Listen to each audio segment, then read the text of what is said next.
بسم الله الرحمن الرحيم. الحمد لله رب العالمين، والصلاة والسلام على أشرف الأنبياء والمرسلين نبينا محمد وعلى آله وصحبه أجمعين. أما بعد، السؤالات جوابات بدي مبارك سلسلة كينن يوسل ونوي یا 197 نمبر نشست او ناسته ده. بدی کی دا یو سوال ارور کړی دی چې په ما باندې چا جادو کړی دی. زه کوشش کوم چې په شرعي طریقې سره د الله رب العزت زمانه ختم کی، خو یو کس دی چې هغه زه وینم کله هم نو زما طبیعت خراب شي او دردونه را باندې راشي، سترګونه مې اوښکې ځي، نو ویچا راته وایي چې کیدای شي ده په تا باندې جادو کړی. ځکه چې بعض خلک وایي چې څوک په چا باندې جادو وکړي او هغه بیا ته وینې نو په سړي باندې اثر کوي. دا خبره حقیقت لري او که نه؟ الجواب، اول خو دا خبره یاده کوي چې زمونږ طرفونو ته په ما باندې چا څه کړي دي، دا جمله ډېره استعمالېږي او دا کله حقیقت ومي کله دروغ ومي. حقیقت داسې ده چې کله بېدیني ډېرېږي که نه، نو هلته کوډې منترې جادو غلطه نظریه غلط عقیده دا خورېږي. لکه اوس یو سړی ځي په یو مسلمان باندې کوډې کوي، جادو کوي، دې دپاره چې د ده کور تباه شي، د ده کاروبار ختم شي، دی بیمار شي. سوچ وکړئ چې دا سړی د ایمان په کومه مرتبه کې دی. یعنی چې خپل یو ورور او اکثر ګوره خپلواني کوي په یو بل، دا نه چې پردي د پردي سره څه کار دی. او داسې ډېرې واقعې ما ته ملګرو بیان کړي دي او موږ لیدلي چې صرف په دې چې دا کور د خوشحالۍ دی، راشه صرف وکړي چې دا کور کې غمونه راشي. دې سړي له الله پراخه رزق ورکړی دی، صرف په دې ولې د الله رزق ورکړی دی، ولې د ده حالات ښه دي، ولې دی خوشحاله دی، ولې دی خاندي، د دې د لاسې پې کړي دي. بیا زنانو کې په نسبت د سړو د جاهي ډېرې زیاتې دي. د الله نه یره پکار ده. او موږ دا خبره ذکر کړې چې رسول الله صلی الله علیه وسلم وایي چې څوک یو کوډګر نجومي پالګر له صرف لاړ خبره وله نه مني، څلوېښت ورځې لمونځ نه قبلېږي. چې صرف لاړه سي بس خبره وله نه مني، تصدیق یې نه کوي. او چې تصدیق یې کوي چې او دی چې رقمې خبرې کوي او د غیبو دا دعوې کوي، دا صحیح دي، بیا خو بې سړی کفر ته وځي. ځکه چې د غیبو علم خو خاص د الله سره دی. نو اول خو نصیحت چې ګوره د الله نه وهېرېږئ. دویمه دا جمله د دې نه کاروبار هم جوړ شوی دی. اکثر ویم او ښه په احتیاط سره ویم، دا دمګر چې کوم دي، لکه اوس ګوره دم شریعت کې شتي، خو هغه د شریعت په حدودو کې دن نه دی. اکثر زموږ په ملکونو کې چې کوم دمګر دي، دوی د شریعت د حدودو خیال نه ساتي. د دوی تجارت روان په دې دی. څوک یې خواله ورغی ما ته دا مسله، ما ته دا، بس صحیح شو، پتا چا څه کړي دي. دې وهم کې پرېږدي. زما خوا ته یاره که روزانه نه به دویمه ورځ کس راځي، طبیعت مې داسې دی او دغه دی او داسې، زه ورته یم وروره روغ رمټې، هېڅ طلب نشته. د معدې مسله به دي، ټینشن درته جوړ شوی دی ځکه چې مسافر یې، مسلې به راته ډېرې شي. ډېرو له الله رب العزت د دې خبرې سره روغ صحت ورکړی دی. بیا ما ته سټوري او قصې شروع کړي چې خو ما ته چا وایي چې په تا باندې داسې دی او په چا تا داسې او په تا داسې. پرون موږ څه کسانو سره ناست وو، پرونۍ خبره د شپې یو کس واقع بیان کړی چې یو کس ته دقه شان یو کوډګر د دمګر په شکل کې، دغې مخامخ خو نه وي چې دا قیسې ورته ویلي چې په تا باندې 1540 پیریان دي. 1540 یو نه دوه نه لس نه 1500 او دا غریبي لیونه کړی چې د ورځې ته یو وباسي لوی کار دی. د الله نه یره پکار ده، نو دې کې ډېر احتیاط کوي. اوس یو سړی دا خو د الله نه نه یېرېږي، خو ما ورته خو به د خپل دین خیال ساتو، د خپلې عقیدې به خیال ساتو، د خپلو لوڼو خویندو میاندو ښځو به خیال ساتو چې زموږ عزت چېرته خراب نه شي، او د ټول نه غټه خبره چې زموږ دین چېرته خراب نه شي. نو صحیح ده. ګوره ما خو اوله کې وي چې شتي، او قرآن او حدیث نه ثابت دی چې کیدی شي چې کله الله وغواړي. ورسره دا خبره یاده کړه چې دې باندې یو غټ کاروبار هم روان دی. که دې ملک ته وګوره الحمدلله تبارک الله، دا کیسې وکړه چې دیدلي نه دا خلک. اوس دوی دا کیسې زده کړي دي، دې ملک دا خلک نه دي چې کله دوی د نورو ملکونو د خلکو سره دا ګډون ډېر راغی او دوی بهر ته لاړو رالو، دنیا په الله ډېره پراخه کړه. اوس د بعضو نه لږې ډېرې ما دا کیسې اورېدلي به ما چا څه کړي دي، او نور دا خلک دا کیسې سره پېژني نه، ځکه چې عقیدې د توحید ده. بل د الله نه یېرېږي چې څنګه زه ورځم په یو کس پسې د دې دپاره چې دا پلانې تباه و برباد شي، د ده ښځه د ده نه جدا شي، د ده بچي د ده نه جدا شي. یو دا خبره. بیا د هغې نه به ضرور دې مسلې له راځو چې زه کله یو کس وینم په ما باندې تکلیف راشي. دا خبر یاده کړئ چې د سحر او د جادو د علاج دوه طریقې دي. یو طریقه خو هغه دا ده چې کوم جادو په چا باندې شوی هغه معلوم کړی شي، په دغه طریقې سره نه چې پیریان به یو دا به یو دغه معلومات وکړی شي، هغه جادو پته ولګي او بیا هغه کولا وکړی شي او ویسیزي یا اوبو ته یې ور واچي، هر څه چې ورسره کوي. یو طریقه دا ده. او که داسې نه کېږي نو بیا دویمه طریقه دا ده چې شرعي دم ورسره دوایانې مباح، دوایانو کې حرام استعمالول هم ناروا دي. شرعي دم موږ دلته اوس هغه طریقه تفصیلي نه بیانوم. قرآن ویل، حدیث کې کمې دعاګانې دي، عامې دعاګانې په یو مریض ویل د دې ثبوت شتي. یا په اوبو باندې قرآن ویل، هغه څکل، یا په هغې لامبل او داسې. یو ورسره دا یاده کوي چې الله ډېر یادول، سهار ماښام الله یادوه، الله رب العزت به دې جاخونه ساتي. خصوصا د سهار اذکار یادې کوي، زده کوي، وایي. بیا د ماښام اذکار وایي، مانځه به چې کوم اذکار په دې زموږ ډېر ټیم نه لګي، خو رب العالمین په حفاظت کې به ته څلېرویشت ګنټې. ورسره دا یاده کړه چې دا اعوذ بالله من الشیطان الرجیم دا ډېر وایي. اعوذ بالله من الشیطان الرجیم معنی څه؟ یعنې یا الله زه پناه نیسم په تا پورې د شیطان نه، یعنې ته مې بچ کړه د شیطان په مخه. دا اعوذ بالله من الشیطان الرجیم. بل هر کار چې شروع کوي بسم الله ته مخکې وایه، الله به پکې برکت اچي. ورسره دا یاده که کور کې دا تصویران مسویران چې زوړني، د دې د لاسه د رحمت ملایک دننه نه راځي، او داسې کور کې جاخې ماخې ډېري. یو دا کار. بل چې وده کېږي د خوب نه مخکې اودس چاردام، د خوب چې کوم اذکار دي هغه ویل، آیت الکرسي ویل، سوره بقرې آخري دوه آیتونه وایي، د آخرني 3 سورتونه په لاس کې به چوف کوئ، په ټول بدن یې راکاږئ. رب العالمین به یې د هر طرف نه حفاظت کوي. او هیڅ حرج په دې کې نشته چې تا ته پته لري چې پلانې دم اچي د شریعت په حدودو کې دننه تقوادار سړی دی او ته د هغه خواله ورشي، خو چې عقیدې صحیح عقیدې برابري. خو اوس دا مسله چې زه دغه کس وینم په ما باندې څه چل کېږي، نو ګوره دا یاده کوي چې په شریعت کې دا مسله نه ده ثابته چې چا په چا باندې جادو کړی. نو که دغه کس دی ویني دا چا چې دا جرم کړی دی، نو په هغه باندې څه چل کېږي، تکلیف راځي، داسې دلیل نشته. الا بعض هغه کسان چې په دې دم درود کې تجربه ډېره ده، هغوی دا خبره کوي کیدی شي چې یو کس په بل کس باندې جادو کو، هغه کله د ده مخې له ورشي، نو په هغه باندې تکلیف ډېر شي. دا کیدی شي، خو خبره بیا هم کیدی شي کېده.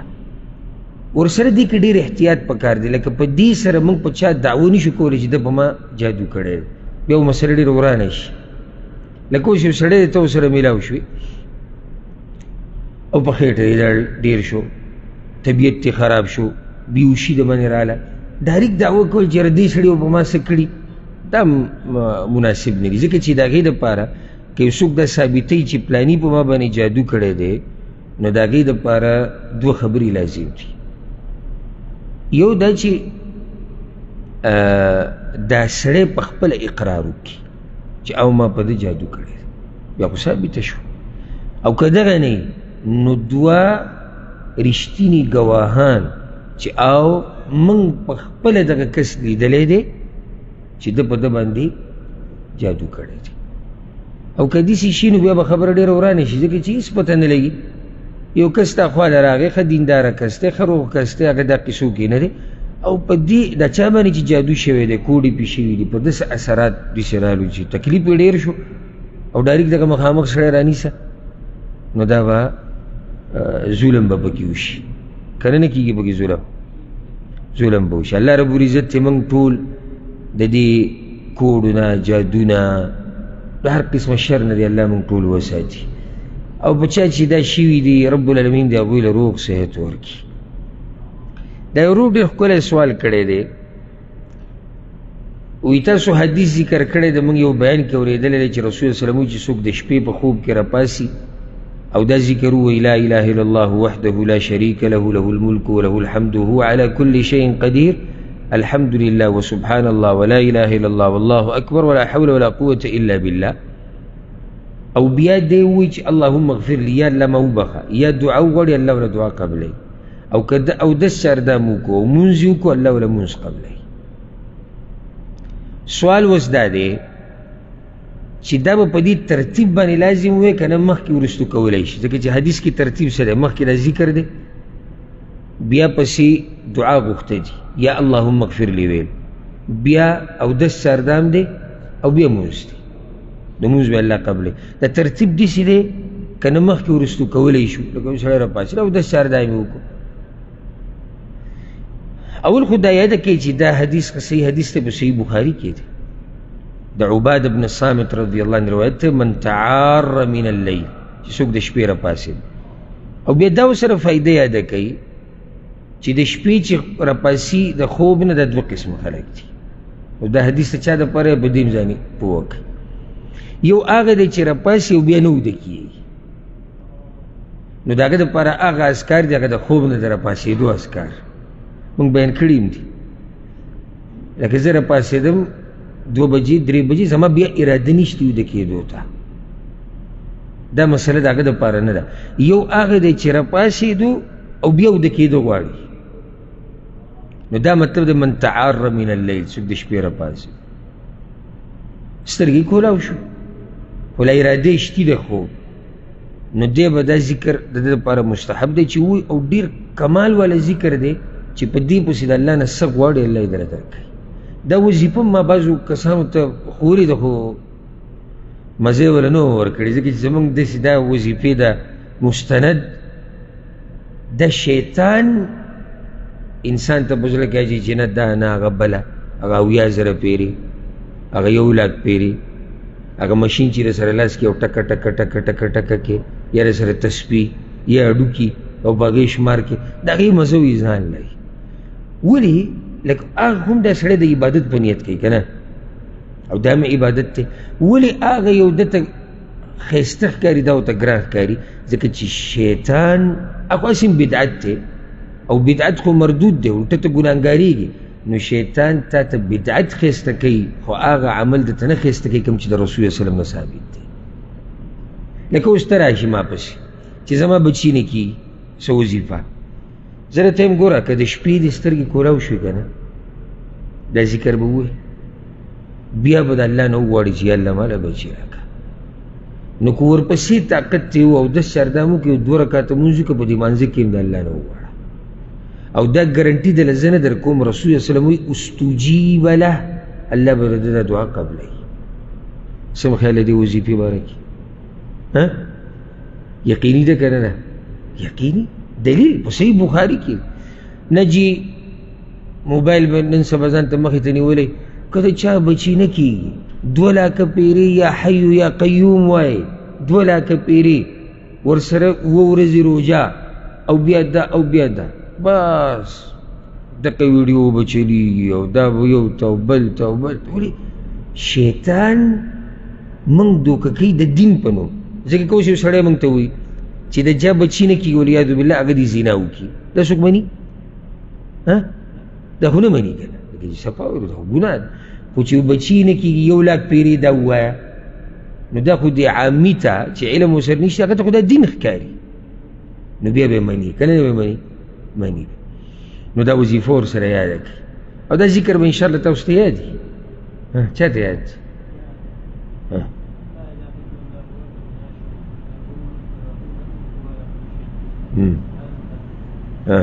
الحمد لله وسبحان الله ولا إله إلا الله والله أكبر ولا حول ولا قوة إلا بالله ته یاد دي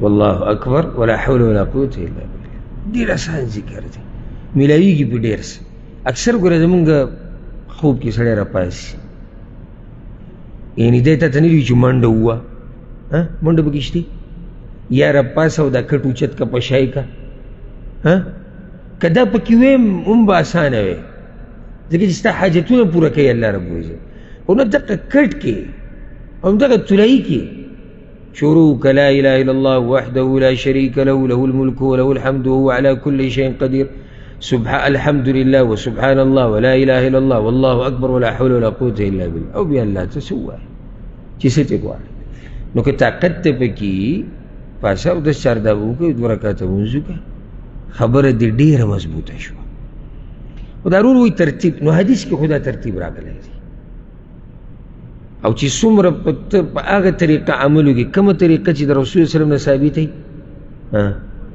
دا ډېره غوره ده خو که څوک د دعا کې مخکې والی وروسته والی وکړي هغه داسې یو سړی دی راپاسې د ذکر خو به ته دقه ټایم کوي ذکر کې خو بله خبره نشته صحیح شو او دی پاسې د اودس 4 دایمې وکړو لکه دعا یې ونه غوښته اودس 4 دایمې وکړو مونځ یې وکړو او په مانځه کې بیا دعاګانې د الله نه وغوښتې یا مونځ یې ختم کړو د هغې نه بعد یې دعاګانې وغوښتې نو امید دی انشاءالله چې دله به الله رب العزت دعا قبلوي ځکه چې دعا غوښته مقصد دی که هغه ته د مانځه نه مخکې غواړي که د مانځه په دوران کې غواړي او که د مانځه نه بعد غواړي او دغه داسې یو سوال د شیخ العلامه ابن باز رحمه الله نه هم شی هغه هم دغه جواب ورکړی چې غوره طریقه دا دی چې ته د حدیث په دې ترتیب باندې عمل وکړي خو که داسې دې ونه کړو دغه ذکر دې وکړو بیا دې اودس 4 دام وکړو مونځ دې کوو د مانځه په منځ کې یا د مانځه نه بعد دعا غواړي هم الله رب العزت یې قبلوي نو په دې عمل کوئ او یاد یې کوي او نوټ یې کوي ځکه چې ډېر فایدهمند ذکر دی زما ستا فایده پکې ده دنیا فایده هم ده د آخرت هم ده الله رب العزت به موږ له د عمل کولو توفیق راکړي ښه دا ورو سوال کړی دی ډېر عجیبه سوال دی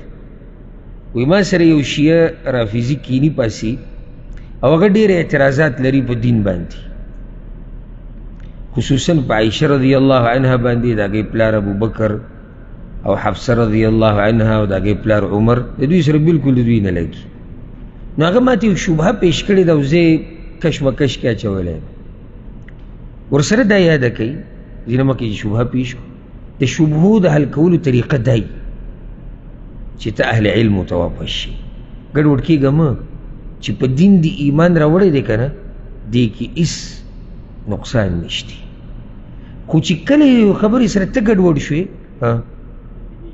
ته پې نه یې پوه ستا د علم کمی دی که نه د دین کمی دی اوس دې شبهې ته غوږ کېږدي تاسو به حیران شئ شبهه دا ده وایي راته وایي چې ستاسو په کتابونو کې دا حدیث دی چې یو کس راغی د عایشه رضی الله عنها کره میلمه شو د هغوی کور کې بیا هغه په سباله شپې تېره کړه بیا یې خپله کپړه اینځله کومو کپړو کې چې وده شوی و هغه یې اینځلې ځکه چې غسل پې لازم شوی و هغه اثرات ولیدو په کپړو باندې نو بیا لګیا و خپلې کپړې اینځلې وی عایشه رضی الله عنها ورته وی چې ګوره صرف دغه ځای به دې اینځلی و ټوله کپړه به دې نه اینځله یوه او دویم ما د رسول صلی الله علیه وسلم د کپړو نه دا په لاسونو هم ګرولې ده چې کله ټینګي نو بیا ګرول هم شي، اثرات ختم شي، او کنه ګرول نه کېږي نو بیا به انځي، خو دلته ځای وینځه. نو اوس اعتراض څه دی؟ اعتراض وی دا دی عائشہ رضی الله عنها ته څنګه پته ولګېده چې دې سړي ته احتلام شوی دی؟ والعیاذ بالله. دا د هغوی دلالت کوي چې د هغوی په زړونو کې څه پراته دي. عائشہ رضی الله عنها ته څنګه پته ولګېده؟ اولنی سوال دا دی. دویمه دا چې دې سړي چې په اوبو کې کپړه وواله او ټوله کپړه یې وینځله، خو بس ته صفا شوه، نو دیو ته سره دا تفصیل کو چې نه دا به دې داسې کړه او رسول الله وسلم به داسې کو. درېیمه عائشہ رضی الله عنها ولې د یو سړي سره دا خبرې کوي او صحابه کرام شته، هغوی به ورته دا مسله خو وکړه. د دې څه ضرورت شو چې دا خبره کوي؟ دا شبهه ده. د دې به تاسو څه جواب ورکوئ؟ دا کوم چې ځان ته داسې په زړه کې وایي چې زم د ابن حجر نه څه کم نه یم یا د فلاني شیخ نه څه کم نه یم، ګیر هم زما شتي، مسواک زما سره 1.5 میټري. بیان کتاب راولو بیا ګورو که دې به سته کوم کتاب راځي چې الماري کې اوس 2-3 کتابه پراته او به دې به کوم کتاب ګوري؟ نه نن سبا خو ګوګل راوته، ګوګل کې وګوره. ځه په دې کې ته ګوګل څه پسې ګورې په ګوګل کې؟ لازم به ته اهل علم ته واپس کېږي. د علماو نه بغیر نه زموږ دنیا چلېږي نه زموږ دین چلېږي. که نه غلطه مې نو جواب د دې یاد که او ښه مطمئن اوسه. اول دا خبره یاده که چې د مسلمان خوی دا دی چې دی به په مسلمان بدګماني نه کوي، او بیا د رسول صلی الله علیه وسلم په بیبیانو. زه تاسو سره کښېنم، ستاسو ته دین ښیم، ستاسو خیر خوای، زه په منځ کې یو ربط جوړ شوی دی. زما کور خو پرېږده، کور خو ګټه مسله ده. کم ملګري چې ما سره کښېني، کم شاګردان کښېني، په ما بدګماني نه کوي که نه؟ خو بیا عام مسلمان باندې سړی بدګماني نه کوي په معمولي شبهې سره، الا دا چې یو دلیل پیش شي. نو د رسول صلی الله علیه وسلم په بیبیانو باندې سړی بدګماني کوي، ځان ته مسلمان وایي. ول خو دا خبره یې زده کول پکار دي چې دا خو د رسول صلی الله علیه وسلم بیبي ده. ستاسو څه خیال دی چې یعنې د دې په زړه کې نور څه؟ دا خبره ویلو کې موږ ته ګرانه ده، خو دا جواب یې ورکوو. زه او ته، ما او تا چې ته په خپله ښځه دا ګمان کولی شو؟ او که چا راته ووایي نو کېدای شي خبره قتل و قتال ته ورسي. ته زما په ښځه بهتان لګې، نو د رسول صلی الله علیه وسلم بیبي هغې مبارک دې به څه خیال دی؟ او ستاسو څه خیال دی چې الله به پیغمبر صلی الله علیه وسلم نه داسې بیبي چاڼ کړي؟ بیا به مې یو سړی ما ته وایي چې جواب دې ونه کړو، شبهه بیا هم پاتې ده، یو سي جواب له راشو. دا قصه ښه صحیح ده او په صحیح مسلم کې ده. موږ ګورې هغه خلکو کې هم نه وي چې د یو جواب نه یېرېږو، نو هغه حدیث وله یا منسوخ کو او یا وله ګډوډ کو چې دا نشتي. صحیح مسلم کې داسې دي، اسود رحمه الله دا قصه بیانوي چې یو سړی د عایشة رضی الله عنها کور کې میلمه شوی و، سحر له هغه بیا خپله کپړه انځله، نو عایشې ورته وی ګوره د دې د خوا او شا د ټول کپړې انځلو ته ضرورت نه و، خو دغه ځای به دې انځلی او ما خو به د رسول الله وسلم د کپړې نه مني ګروله چې کله به ټینګه دې کې هېڅ هم نشتي چې د عایشة رضی الله عنها باره کې زموږ زړه ته څه راشي، داسې دې کې د سره څه شتي نه. څنګه یو سړی وایي څنګه پکې څه نشته، هغه شبهه پیش کړی، اعتراض یې کړی. ګوره په دې روایت کې او په دې قصه کې دا د سره شتي نه چې عایشة رضی الله عنها دا سړی په خپله لیدلی چې هغه کپړه انځله. قانو بیا دې ته څنګه پته لګېدی ورته نصیحت څه کوه؟ اوله خبره دا ده کې عایشة رضی الله عنها کور کې یوازې نه وه، بلکې د هغې خادمان د هغې سره کور کې وو، خپلوان به یې خواله راتلو. نو داسې نه شي کېدی چې په دې خادمانو کې، په دې خپلوانو کې یو کس هغې ته ویلي چې هغه میلمه خو دا چل وکړو، نه شي کېدی.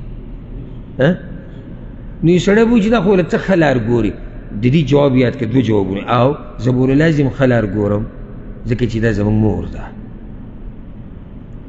خو زه به راته یو داسې ناشنا دلیل وښیم که نه چې دا زړه به دې باغ شي او په دې خپل رب او په دین به دې ایمان ډېر شي.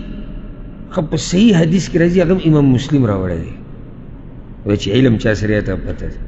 هغې کې دا دي عبدالله ابن شهاب الخولاني وایي ښه دا کس څوک و؟ هغه دا د هغه شپې چې کړې ده، او د ده نه دا قصه اورو چې دی څه وایي. وایي زه د عایشه رضی الله عنها کور کې وم مېلمه شوی ومه، فاحتلمت فی ثوبیه، نو زما احتلام راته دی وشو خوب کې د خپلو کپړو کې، فغمستهما فی الماء، نو ما هغه دواړه کپړې په اوبو کې ډوبې کړې، ویې مینځلې ټولې کپړې. فرأتني جاریه لعائشه، نو د عایشې سره یو خادمه و، هغې زه ولیدم. عایشې سره خادمه و کور کې، هغې زه ولیدم چې دې کپړې وینځي. فاخبرتها، لاړه عایشې ته وویل رضی الله عنها چې داسې قصه د مېلمه سره شوې ده، ټولې کپړې وینځلې.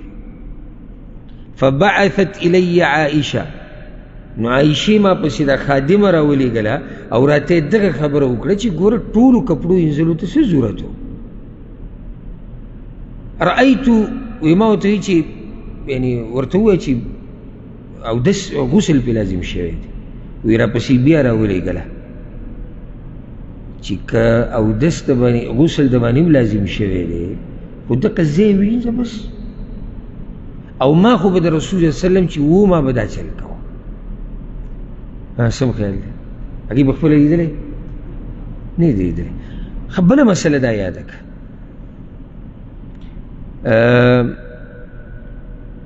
یو روایت کې داسې هم راځي، دا هم کیدی شي دا احتمال شته چې دا کپړه د کوربۍ او میلمه یې خرابوي، نو کوربه ورته کارېږي نه که نه کارېږي ورته؟ کوربه خفه نه شي؟ زه به دلیل پیش کړم. دا یو روایت دی امام ابو عوانه رحمه الله راوړی دی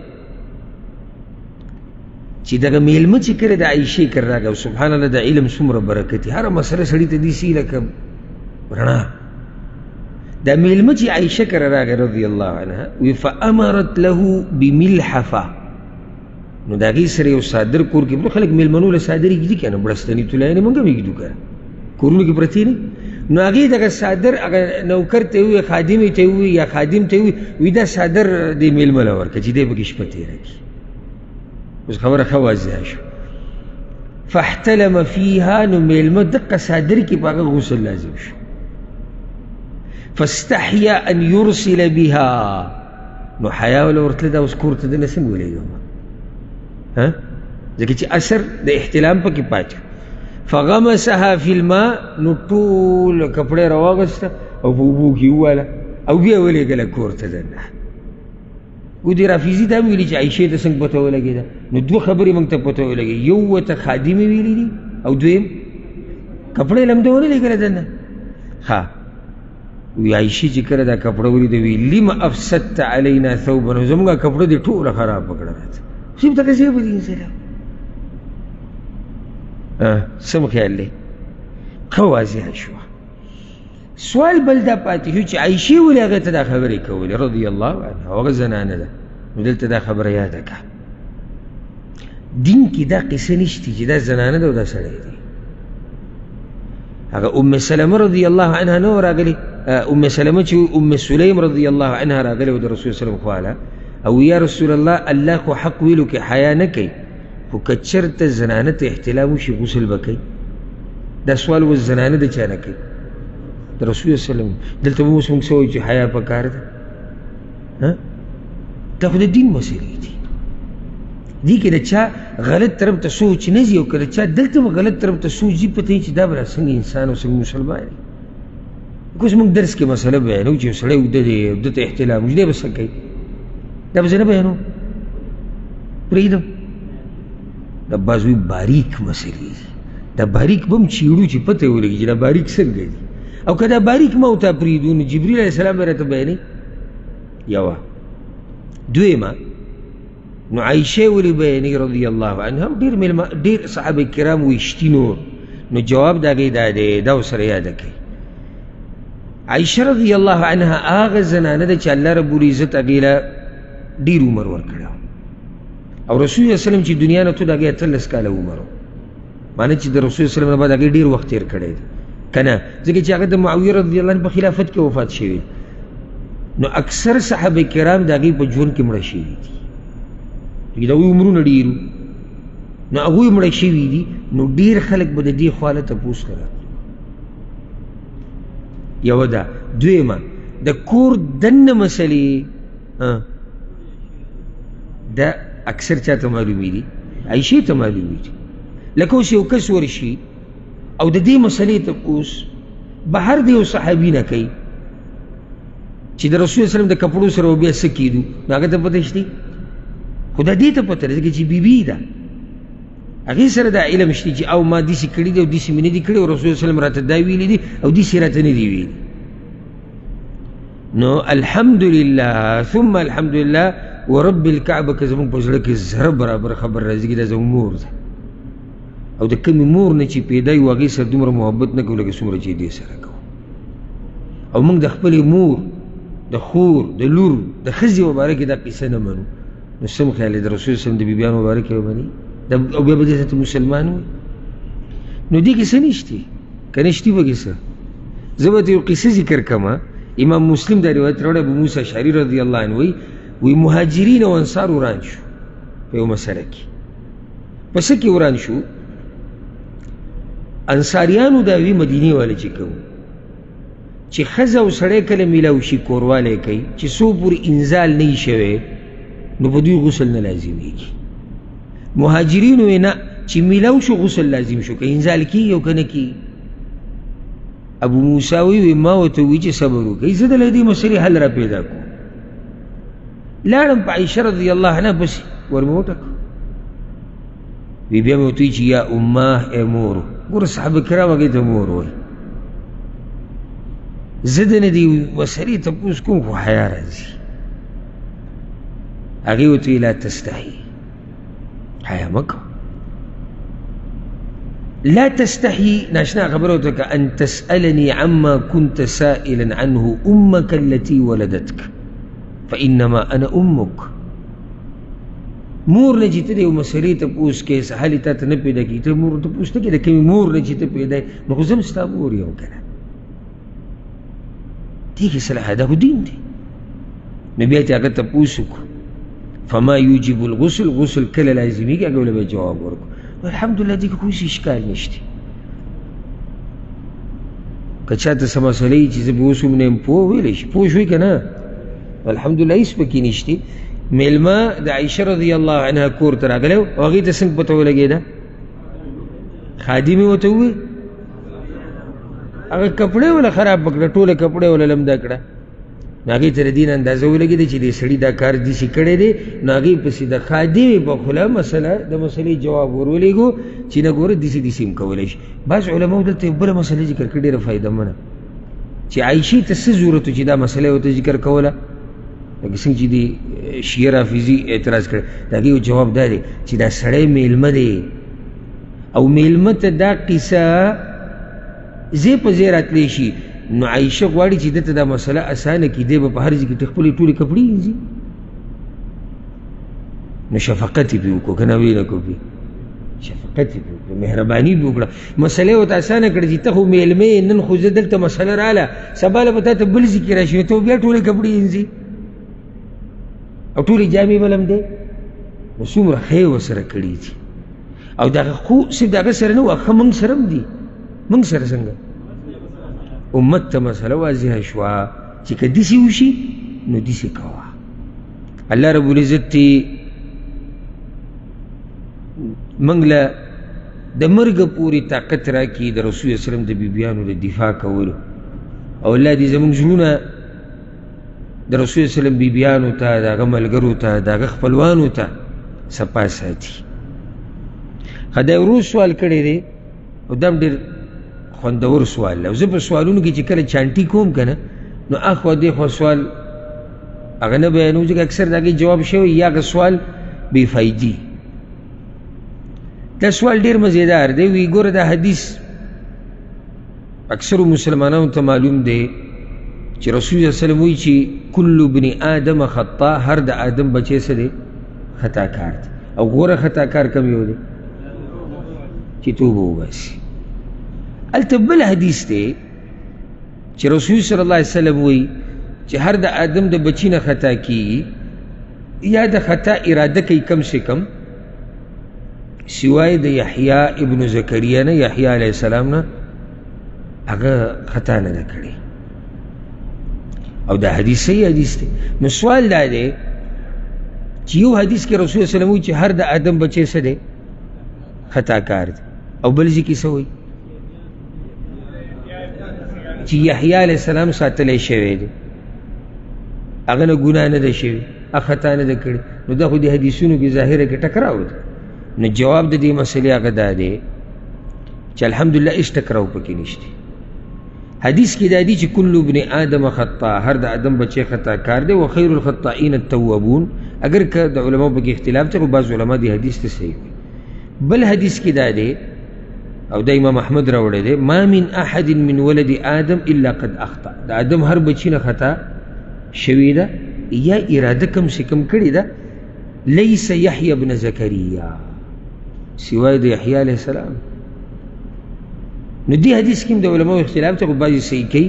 موږ به ووایو چې حدیث صحیح دی. نو چې صحیح دی بیا به د دې اشکال جواب ورکو، او جواب یې هغې دا دی، ګوره ورسره دا یاد کوي. دې حدیث کې خو لفظ عام راغلی دی چې هر د آدم بچی خطا کار دی، خو بیا دا مخصوص دی، د دې نه مستثنا دي هغه څوک چې د هغوی عصمت ثابت دی. نو بیا څنګه رسول الله صلی الله علیه وسلم چې هر د آدم بچی خطا کار دی؟ دې ته عربی کوي العام الذي اريد به الاکثریه، مراد دی اکثر د آدم بچی دي، ټول نه. او په دې به ته یو دلیل وښیم چې داسې کېږي، عربۍ ژبه کې دا استعمالېږي، بیا به دې په زړه ښه مطمئن شي. سورة الاحقاف دې کې الله رب العزت د عادیانو تذکره کړې ده. عادیانو باندې د دې عذاب د راتلو نه مخکې باران بند شوی و، ډېر وخت په هغوی باندې باران نه کېدو، او بیا تورې تکې تورې ډوبې وریځې راغلې. او کیسه به تاسو ته یاد وي. نو چې کله دوی دا وریځې ولیدې سخت خوشحاله شوي، هذا عارض ممطرنا، دا خو ښکلې وریځې رالې اوس به باران وریږي او داسې او دا. الله وایي نه هغه عذاب. الله وایي داسې عذاب مې پرې راوستو او داسې سیلۍ تدمر كل شيء بأمر ربه. دې بوتل نه قلار شي هر چا سره چې دی الله د دې سیلۍ په باره کې وایي تدمر كل شيء بأمر ربها. داسې سیلۍ مې پرې راوسته چې هر څه تباه کول. كل شيء، كل شيء څه مطلب دی؟ هر شي. وقال آیت کې الله وایي فأصبحوا لا يرى إلا مساكنهم. نو سهار شو په داسې وخت کې چې صرف د هغوی کورونه ښکارېدو، هغوی نه وو. څه ښکارېدو؟ او څه یې ووي داسې سیلۍ هر څه یې تباه کول، او بیا وایي کورونه ښکارېدو. معنی چې کورونه پاتې شوي دي، کورونه پاتې شوي. نو دا کله شی څه شی دی چې هر څه تباه کړو؟ هر هغه شی چې الله دې سیلۍ ته امر کړی چې هغه تباه کړه، هغه تباه شوی دی، دغه کورونه پکې پاتې شوي دي. نو چې رسول صلی الله علیه وسلم چې هر د آدم بچی خطا کار دی، د دې مطلب دا نه شو چې د الف نه یا پورې ټول، هر د آدم بچی خطا کار دی الا هغه چې الله تې ساتلی دی. ورسېدی که نه؟ دې سیلۍ هر څه تباه کول، پاتې تې څه شو؟ ولې؟ ځکه چې الله امر نه و کړی سیلۍ ته د هغې د تباه کولو. نو خو دقه شان موږ وایو چې هر د آدم بچی خطا کار دی الا هغه چې الله رب العزت ساتلی. نو الله رب العزت یحیی علیه السلام ساتلی، نور انبیا یې ساتلي. اوس یې پوه شوئ که پوه نه شوئ؟ دا یو سوال یې ورور کړی دی، وي تاسو یو درس کې وي چې حجر اسود نه چاله فایده ورکولی شي او نه چاله نقصان. نو بیا څنګه حدیث کې راځي چې څوک حجر اسود ښکل کړي نو الله رب العزت د هغه ګناهونه بخي؟ ای فایده ورنه کړه؟ فائدې ورکړه که نه که نه یې ده ورکړې نو د دې به څه جواب کوئ بیا ځکه ته مونږ وایو چې کله نا کله خیر دی کله نا کله د علم په مجالسو کې کښېنئ لږ وخت ورکوئ او دا احسان کوئ په ځان باندې چې داسې په رڼا کې ژوند تېر کړي په رڼا کې بل ایمان د سړي ډېر شي چې کله سړي سره علم لکه اوس ګوره مونږ د عایشه رضی الله عنها باندې چې دا کوم اعتراض ایشي وکړو د هغې جواب وشو ایمان ورسره ډېر نه شو چې الحمدلله زمونږ دین څنګه دین بیا دا ورور وایي چې دا دوه حدیثونه دي دا خو یو بل ظاهره کې یو بل ټکراو یو بل سره ټکراو کړو هېڅ ټکراو نشي او دلته یو سړی تا ته دا وایي ښه دا ستاسو عقیده ده که نه ده چې حجر اسود نه فایده ورکوي نه نقصان ورکوي ستاسو عقیده ده نو دا خو چې څوک په لاس راکوي ګناهونه وله بخي الله وله ګناهونه بخي نو فایده یې ورنه کړه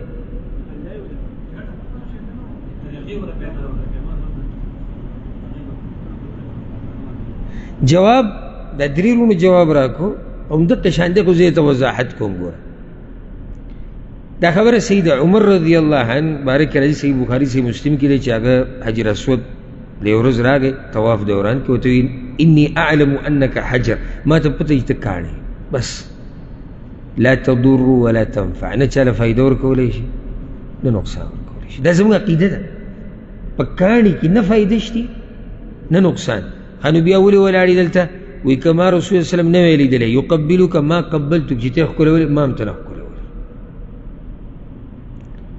نو د عمر دا خبره چې ده غلطه ده که صحیح ده صحیح ده نو بیا به یو کس تا ته دا وایي چې حدیث کې خدا راځي امام ترمذي ویلي دي چې ان مسحهما کفارة للخطایا چې څوک دا حجر اسود مسح کي الله رب العزت ته ګناهونه ریجي نو دا خو یې فایده ورکړه او ته وایې چې فایده نشي ورکولی نو یاد یې کړه زمونږ دا ورور او چې چا زړه کې چې دا اشکال دی هغه اصل کې په دې مسله پوه شوی نه دی دا کاڼې مسح کول سبب دی د ګناهونو د ریجېدو سبب دی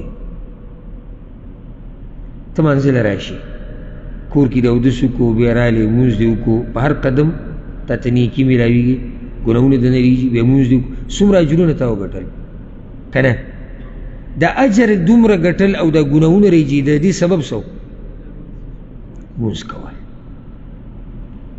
دا سړی دی چې په حجر اسود باندې لاس راکاږي یا یې ښکل کړي یا یې مسح کړي او الله رب العزت د ده ګناهونه ریږي نو صرف دا کاڼې مسح کول یو سبب دی یعنې داسې بیا په هر عبادت کې موږ وایو چې دا څنګه او دی چې دا کاڼې مسح کوي دا په دې عقیده نه مسح کوي چې د کاڼي په ذات کې نفع او نقصان ده نو ولې کې وایي ځکه چې الله رب العزت راته ویلي دي د رسول وسلم په ژبه چې دې کې اجر دی نو د ده نه ګناهونه ولې ورېجولی شو ځکه چې ده په شریعت عمل وکړو اوس یې پوه شوئ که نه ده نه چې دا ګناهونه ورېجولی شو ولې په شریعت عمل وکړو نو دا ګناهونه دې چا ریجولی دي الله که دې کاڼي ته ورېجول الله ته ورېجول نو الحمدلله دې کې څه تعارض او څه اشکال هغه نشتي ولله الحمد ښه دا ورو سوال کړی دی وزي چې په مانځه ودرېږم ما لا ګرمي ډېر راځي مانځه نه بهر نه راځي چې د دې به څه حل جواب اول دا یاد کړئ ګوره الله رب العزت د هغه مؤمنانو شان قرآن کې بیان کړی دی چې هغوی په مانځه کې په خشوع سره ولاړي قد افلح المؤمنون الذين هم في صلاتهم خاشعون خشوع او رسول صلی الله علیه وسلم هم د دې باره کې خبره کړې او بیا رسول صلی الله علیه وسلم دا خبره هم ذکر کړې چې یو خاص قسم شیطان دی چې هغه په انسان باندې دا لمونځ خرابوي ستا څه خیال دی چې ته په مانځه کې ولاړې د الله سره به دې رابطه مضبوطې تلاوتونه به کوې جړاګانې به کوې دعاګانې به غواړې او شیطان به ته بري ښکلی مثال به دا والا اوس موږ دلته درس کې ناست یو څه کم ګنټه زموږ درسي که د دې په ځای موږ یو 10 ګنټې بهر باغچه کې کښېنو څه مو خیال دی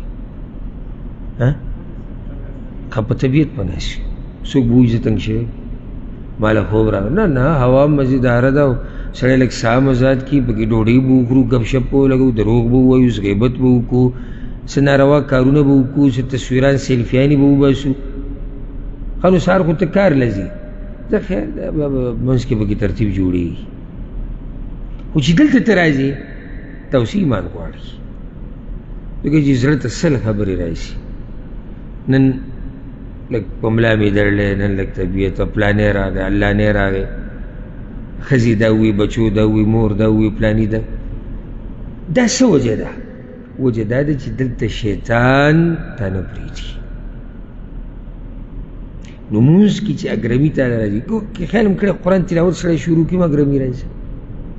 دا قرآن بند که فیسبوک کولاو که بیا دې تل اګرمي راشي. سترګې یې داسې سرې شوي لکه وینه، خو فیسبوک ته به پروت وي. ټیک ټاک به ګوري په توره تیاره کې، هلکه نظر یې دله تباه کړو، دین یې دله تباه کړو، پیسې یې دله تباه کړې، صحت یې دله تباه کړو، بس دی بنې کا نه. خو چې کله معمولي خوله دې واضح کړي او دیني کار یې بس لت کوپړي روالي روان شي. یاره بس دا طبیعت مې لږ دغه ونته کې دی. شیطان ته داسې په ارام کو نه پرېږدي. ته څه وایې چې لکه شیطان به تا داسې وټپوي چې شاباش منزله ښه زور ورکه؟ نه، زما او ستا اصل کې مقابله روانه ده شیطان سره. او دې شیطان کله چې زمونږ نیکه آدم علیه السلام پیدا کېدو، په هغه وخت کې الله سره قسم یې خوړلی او الله ته یې ویلو وایي زه به دوی د نیکې لارې نه اړو. زما او ستا مقابله ده د داسې شیطان سره چې هغه ښه صفا ویلي چې زه به یې ګمراه کوم، خو په موږ کې ډېر کمقلان داسې دي چې په دغه دشمنۍ پوه شوي نه دي. او عجیبه دا ده، اوس که یو سړی راشي او زموږ په کور حمله کوي، ډاکو دی، غل دی، قاتل دی، ته به څه کوې؟ ګورې به خاندې به دفاع به کوې. او کیدی شي څه شي؟ کیدی شي په دفاع کې څه شي؟ مړ شي. هېڅ خبره نه، مړ دې شي. دنه بچی دي، دنه ښځه ده، زما کور دی، مال دی، جیداد دی، څنګه؟ شریعت وموي چې دا سړی شهید دی. او دا شیطان دشمن چې لګیا دی ستا دا ښځه ګمراه کوي، ستا دا بچي د جهنم په لار راړی، ته یې د جهنم په لار راړولی، دې ته زموږ خیال نشته. دا ډاکو که کور ته راوړېدو خو دی به وختي طور زما نه څه ویسي که نه، کیدی شي څه وخت بعد دغه نقصان بیا د دې جبر وشي او موږ له الله نورما الله کي که نه. او که د شیطان په لار روان شوې هر څه دې تباه او برباد شو. نو ځکه تاسو ته دا ووایم چې د شیطان یوه طریقه دا ده چې انسان کې سستي راولي. کله عبادت کوي نو د هغې د لاسه سړي ته څه راځي؟ اګرمي راځي.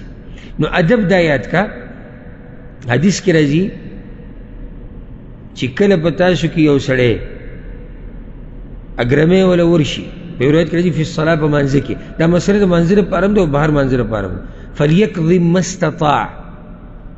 نو چې څومره د ده کوشش یې دا دې څه کړي؟ بندې کړي. ختمولی شي؟ نشي. موږ یې یعنې بندولی شو، کنټرولولی شو، خو بلکل یې ختمولی نه شو. دا مطلب دی د حدیث. لکه اوس سړي له اګرمۍ راغی، دې سره څه کوې؟ که ته په غاښونو زور هم کړي بیا هم کېږي، خو دننه وشي که نه. نو تا ته رسول صلی دا نه دي ویلي چې جړلې نه ختم کړه، خو نه ختموي، کار وشو، خو تا ته وایي چې حتی اوسه کوشش وکړه کنټرول یې کړه. ابا خوله به ووایي یاره دومره پې سړی بدښکاري کوي. که دا چل دې زما په مجلس کې وکړو، زما په بیټک کې وکړو، زه دا خپله بې ادبي ګڼم. او که ستا په بیټک کې چا وکړو ته به بې ادبي نه ګڼې، الا هغه چې څوک په خپله دې کې واقعي نو هغه وایي ځه هسې زموږ د پاټۍ سړی دی. خو چې سړیتوب پکې او دا ادب ورته یادي او د هغه په مجلس کې دا چل وکړو پې خفه کېږي، نو چې الله مخې ته یې کوې بې ادبي به نه یا اډرقې. اوس ته د یو کس سره خبرې کوي او دا خوله ته داسې واضح کوي، څومره بې ادبي ده، کوي یې باز د دې ادب نه نه یې خبر. یا اپرنجې سم داسې دا دیوالونه وخوځوي، بې ادبي نه ده؟ د انسان بې ادبي نه ده که دا نه ده؟ ده نو دا به د الله بې ادبي نه د الله د کور بې ادبي به نه درغه یې تاله اګرمې طریقه دا ده چې کپړه کېده کپړه په خوله کېده کپړه نشتی لاس کېده او غاښونه بند که حتی الوسه کوشي که بند که وی رسول الله وسلم وی دا د شیطان د طرف نه ده اوس دلته یو سوال زړه ته راځي او زه ګوره په سوال کې سوال دې دپاره پیدا کوم چې ستاسو ته فایده میلاو شي یعنې ما ته معلوم دی خو زه یم چې ستاسو علم کې الله برکت واچوي او ډېر شي سوال دا دی چې شیطان سړي له اګرمۍ ورولي زړه ته خو دا راځي که چې دا د شیطان طرف نه نه شیطان تا له اګرمۍ نشي دروستی نو بیا څه مطلب شو مطلب دا چې شیطان په دې اګرمي راضي دی او خوشحاله دی ولې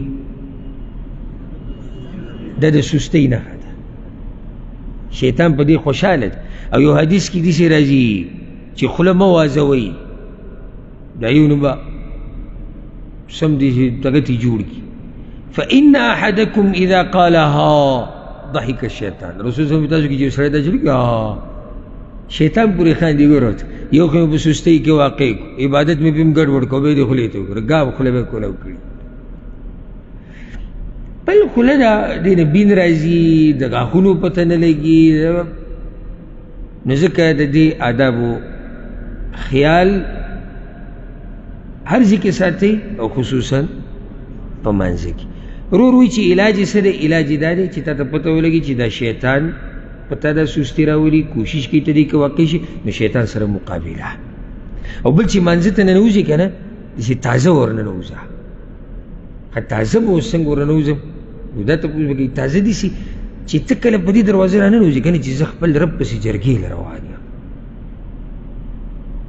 الله ماله اجر راکوي الله زما نه راضي کېږي جهنم نه مې ازادوي چې دا ټولې خبرې ستا مخې ته یي که نه نو په تا به سستي نه راځي خو چې ته منظره دي سره روان داسې او ګړۍ ته ګوري چې اوس څو منټه پاتې دي ودرېدو او دا که دا امام ودرېدو نو چې دی به ګوره اوږد تلاوت کې که دی به لنډ کړي بیا جومات کې داسې یو طرف وګوره چې وتو کې منډه کې بیا اسانتیا وي او دا اګرمۍ نه شو کړی واسې چې راوړېږي درته بلکل نه اګرمۍ لا وړه خبره دی د اول نه چې راتو د د ملا تیر دی عبادت ته مات دی نو چې ورسره شیطان ملګری شو اگر سم ګډوډ شو نو منزل چې راځي ښه ده جوش ښه د جذبې سره چې زما اوس د خپل رب سره ملاقات دی زه به د هغه نه غواړم زه به تلاوت کوم زه به په تلاوت کې سوچ کوم نو الله رب العزت دې موږ د شیطان د چالونو او د وسوسو نه وساتي باقي چې کوم سوالات دي هغه به انشاءالله